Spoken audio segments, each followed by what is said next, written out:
patawaran din kayo, pero ano pong nasa loobin nyo ngayon? Kayo ba yung nagsisisi sa ginawa nyo? Tingin nyo po, may kakamali kayo? Your Honor, humingi po ako ng kapatawaran sa nagawa ko. Sa lahat-lahat ng nagawa ko po mali, humingi po ako ng kapatawaran. Yes, actually, Your Honor, kanina pa siya humingi ng pasensya, patawaran. At yung Kanina pa. Continue. At yung kay Mr. Banjola, pinatawad ko na rin po siya sa damage ng kotse ko. Kaya nga ho kami nagkabati po. Wala, okay na po sa akin yun. Hindi ko po sinisingil. Wala po kaming ano ni Mr. Banjola. Nagiwalay po kami na maayos. Okay, noted. Thank you. Mr. Earl Banjola, the son, you want to say something? Yes, Yeah, actually, right. I prepared something here. Sige. Ikaw ay anak ni Alan Banjola. Yeah, opo. Tapos, hindi ka doon nagpaalam na pupunta ka dito. Hindi niya alam. Yeah, it has a story po. Actually, matatakal ko rin po dito. Okay, sige, continue. Please. So, good morning, Senator J.V. Ejercito, Ms. Pia Cayetano, Senator Ronald De La Rosa, Senator Padilla, members of the Senate Committee and fellow citizens. I am the son of the cyclist. I stand before you today with the intention of sharing my concerns and frustrations with the public. My father and mother have been incredibly supportive, both of my siblings and me, from the moment we came into this world. They dedicated themselves tirelessly to provide for our essential needs. My father never fell short in caring for us, and our entire family has worked diligently to ensure we have the quality of life we rightfully deserve. We lead a modest yet content life, cherishing our strong family bond. August 8, 2023, 10 p.m., hindi pa nakakauwi yung father ko. I was worried, and yung lola ko rin. Kasi usually 5 p.m. yung dad ko po nakauwi na sa bayan kasi yun talaga yung time na nakakauwi na siya sa bahay namin. And then she received a phone call from my father saying na nasa police station siya. And then nakauwi na yung dad ko around 2 a.m. And akala ko doon na natatapos yung lahat. Akala ko okay na. August 27, 2023, nakita ko yung video. Sinagi, binatukan, minura at kinasaan ng baril ang tatay ko. As his son, nakakapangahina. I feel mixed emotions. I was disappointed, I was mad, and I was sad. This is one of my fears that I wouldn't be able to be there when he needs help. Naturally, he would feel fearful given that Gonzalez used to be a police officer and he's alone in a police station surrounded by people he doesn't even know. And sino nga naman talaga yung dehado doon? Of course, my father. He chose to forgive the man kahit na siya yung nagrabyado. I chose to speak with Attorney Fortune after seeing his post because I wanted him to motivate my father to take legal actions against Gonzalez. I would like to express my gratitude to Attorney Fortune for his efforts in assisting my father and affording me this opportunity, despite the potential risks involved. However, my father had already made his decision. Nevertheless, I convinced myself that I needed to instill hope in our society and to my father. I want my father to recognize the significant opportunity in confronting Gonzalez. However, weeks went by without any progress, and then I was given this golden opportunity to speak in front of the Senate. Actually, I didn't know na pupunta pala yung father ko dito. And I don't want fear to continuously prevail over justice throughout my entire life. God made this happen. I observed that the media provided Gonzalez with an opportunity to express his views, whereas my father, on the contrary, was unable to share his concerns during that time with the public due to the fear that our lives might be altered and one of us could potentially face harm or even death. For me, I hold respect for the Gonzalez family.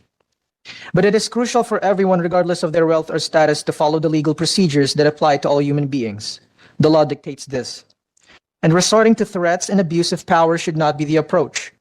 This is the standard process when someone is caught or has committed wrongdoing. They should express remorse, perhaps shed tears, because they have been apprehended. But what if the video had never come to light in the media? What would have transpired then? One should anticipate the repercussions of their actions. For my father, I know he's mad at me. Hindi ko alam ang magiging desisyon mo.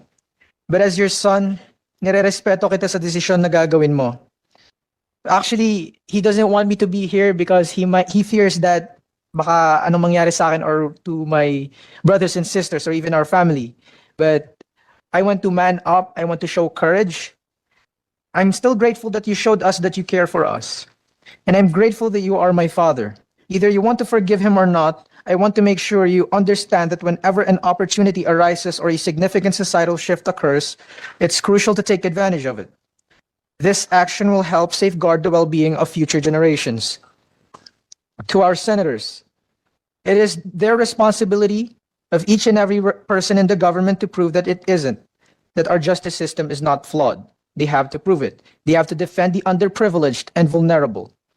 We exist in a society where the notion that mayaman lang ang may hustisya is becoming all too common, and I've grown wary of it. As a member of the younger generation, we are wary of this state of affairs.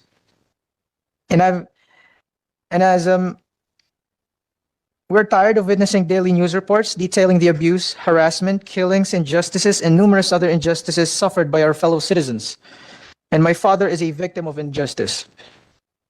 Individuals who possess firearms, especially law enforcement officers, should undertake a process aimed at promoting responsible firearm ownership to ensure they use their weapons responsibly and minimize the risk of harm to the public.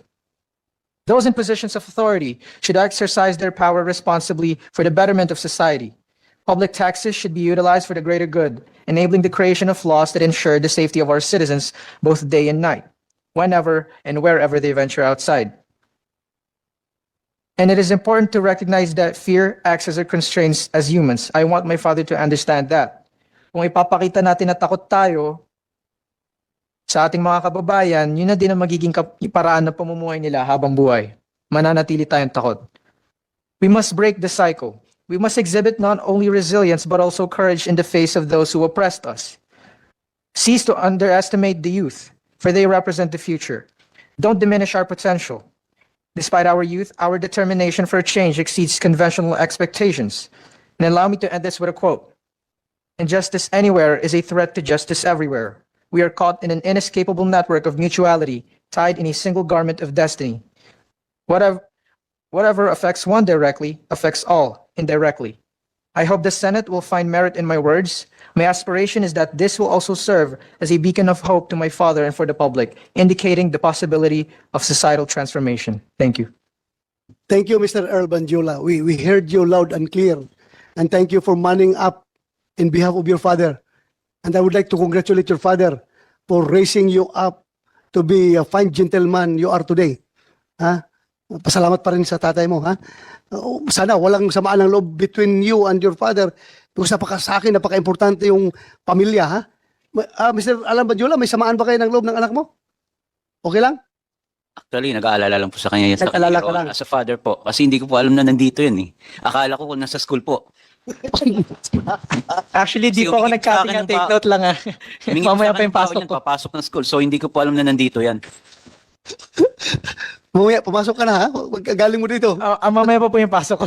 Ha? Mamaya Mamaya pa? pa po, panggabi po ako. Okay, pero please, I am asking you ha. Please, huwag ka kahit na nakita mo na mukhang nakukulangan ka sa action ng tatay mo, pero huwag kang sumama ng loob sa tatay mo ha.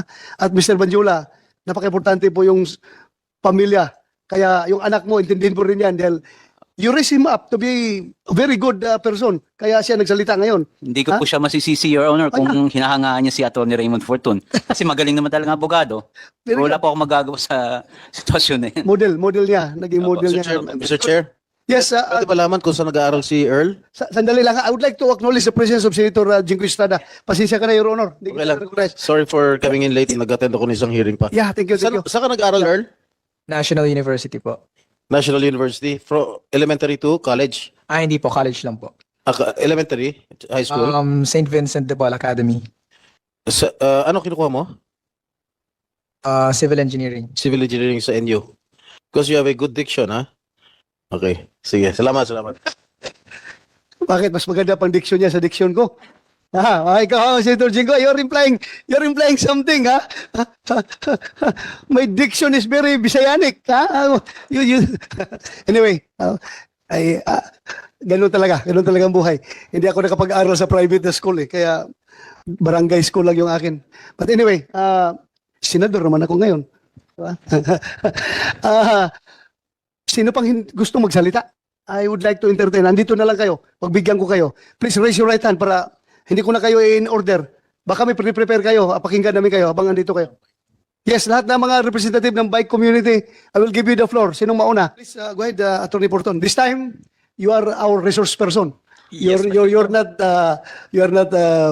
counsel. Counsel. Yeah, you are a resource person. So you have all the time in the world to express what you want to express.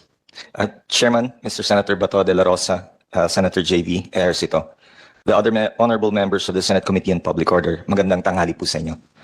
At around 10:30 a.m. of August 27, 2023, a member of Pinoy Road Bikers Incorporated, a SEC-registered cycling forum, of which I am one of the moderators, and after expressing to me his concern about how a friend of his was maltreated by a gun-toting motorist, forwarded to me a video of a road rage incident that occurred 2 weeks prior. I could have easily ignored it. Hindi naman yung siklista ang naagrabyado ang lumapit sa akin for my help. Nakakatakot yung itsura nung naglabas at kumasa ng baril. And my initial instincts was not to get involved. However, a voice inside me, a conscience that has been molded by my favorite saint, Saint Josemaria Escriva, whispered to me that this man had done the same act of threatening others in the past.